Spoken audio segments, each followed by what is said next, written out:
This is your daily briefing and you are most welcome to it. I had to check the date on this one because we've had this 3 or 4 times now and it'll all become clear when we read the source.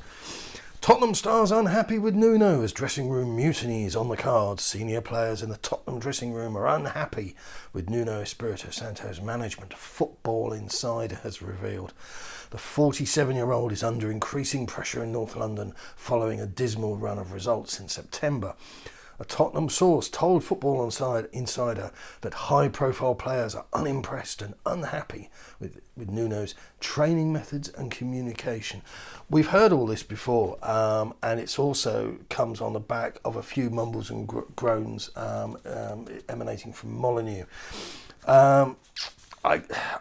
Listen, I feel so sorry for this guy. I really do. He does annoy me. I am sick of the sight of his face, but I then attach the then worthless caveat of it's nothing personal. This isn't going to end well. This sort of stuff keeps on cropping up and seeping out, I would describe it, from the club, and it doesn't do anybody any good. They go on to reference David Ornstein's piece about the Athletic and the fact that Spurs could sack Nuno within the year of his 2-year deal and not pay any compensation. As I say, nobody comes out of this well, and it's all just a little bit grim. Here's something to cheer you up with its ridiculousness. Newcastle are keen to bring Dele Alli to St James's Park after Amanda Staveley's Saudi Arabia-backed consortium took over the club on Thursday. Oh, but we can only wish. Who in their right mind is going to take Dele Alli at this stage? I can't think of a single person. I'm sorry this is all downbeat, but everything surrounding the club, the only stuff to get excited about is if you're into the NFL and you're on the Team ENIC bus. That's the only way you can survive what we're going through at the moment. And this is, I'm not talking to you as if we're about to get relegated or anything, but everything is just so utterly unconvincing and inauthentic. That's all I can add. Lucas Moura. Here we go. We need to have this mentality to give our best, especially for the fans. Now we have the fans back. They're massive for us. We need to give 100% for them. He's referring to the fans. It's time to shine, time to think about the big things this season. I'm really sorry, but I've heard this about 20 times, probably half a dozen times from him personally. They're dropping the F word into everything at the moment, and if you pay close attention to the last half dozen things to come out of the club, I would suggest you, even though like me, you might not care for some of their faces anymore, pay attention to the next half dozen. The F word is repeatedly being dropped in, and it's about the fans. And Daniel Levy, I keep telling you, he's not stupid. He's a lot of things, but he's not stupid. And his massive fear, the thing that could possibly wake him up in the middle of the night with the old cold sweats, is that the fans turn on him. And we'll come to that before we close, and hopefully that will make you smirk. But this fans the other. Give the fans something tangible they can get behind. And all this business about building for tomorrow, we've got to believe, and all this nonsense. It's not a bad way to speak to people. Okay, I get that. It's not a bad way to speak to people, to motivate them with the promise of, sunny uplands and all the rest of it. But not for the 15th, 16th, 117th time. It just suggests they believe they're talking to imbeciles and that they've run out of ideas. This is almost on an upbeat note because the truth is our friend. Tottenham director Fabio Paratici to Festival dello Sport. Dusan Vlahovic is appreciated by many clubs. It's normal. He's not in our plans for now. He can't be in our plans for now because he's far too much flipping money. And this is an award-winning piece of Paratici here. I think this is from Fabrizio Romano, but it's a quote to another newspaper or possibly festival. Harry Kane loves Tottenham. We've decided to keep Harry last summer to start the rebuilding, and we're happy with our choice. There's no need of any new talk with Harry.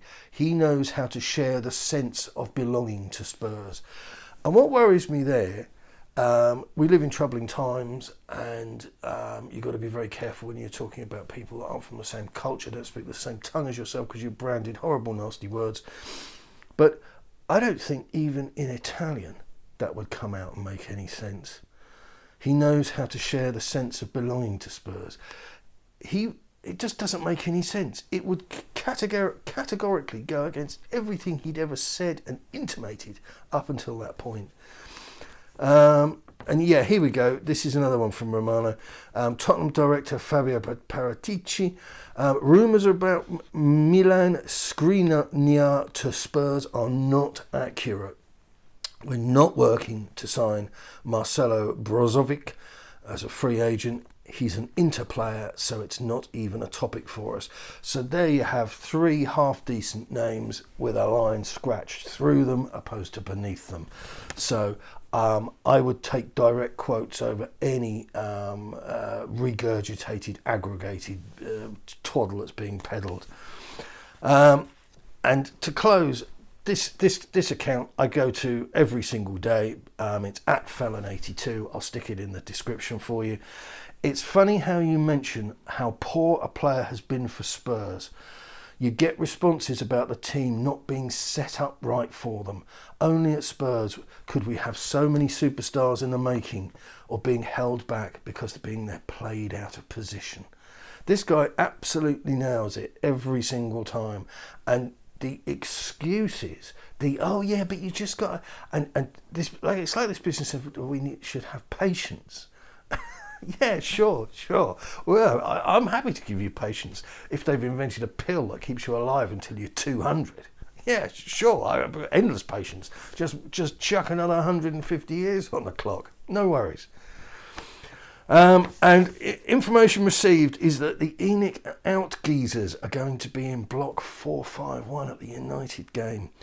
And I have to tell you, this just the whole episode with this lot, I've got ringing in my ears the great movie 4 Lions. And you may remember that Barry, one of the activists there, was going to blow up the mosque as a false flag exercise in order to eradicate the moderates. One would imagine, and I don't know for certain, but one would imagine that if they're holding up things saying Levy out and ENIC out, the club, quite rightly, may not want those turning up in photographs in the press, or indeed on live action pictures on your TV, because that game's bound to be on the telly. So I don't know.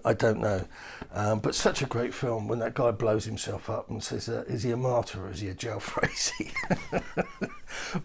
But Spurs are in a world of pain here, and the idea that these guys are paying for the tickets, whether they've already prepaid for them on their cards or whatever, but they're actually paying to go inside because they were being ignored on the pavement, and they're going to make their voices heard inside the stadium. It's too late, guys. It's too late. I'm with you. I'm 100% with you. But if White Hart Lane hadn't been demolished, and so you've missed the boat.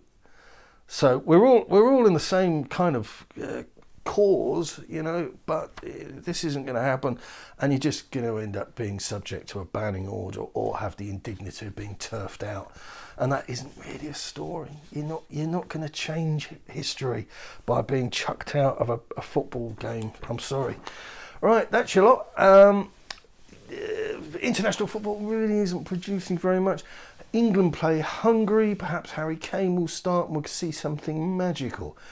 But until then, keep it Tottenham.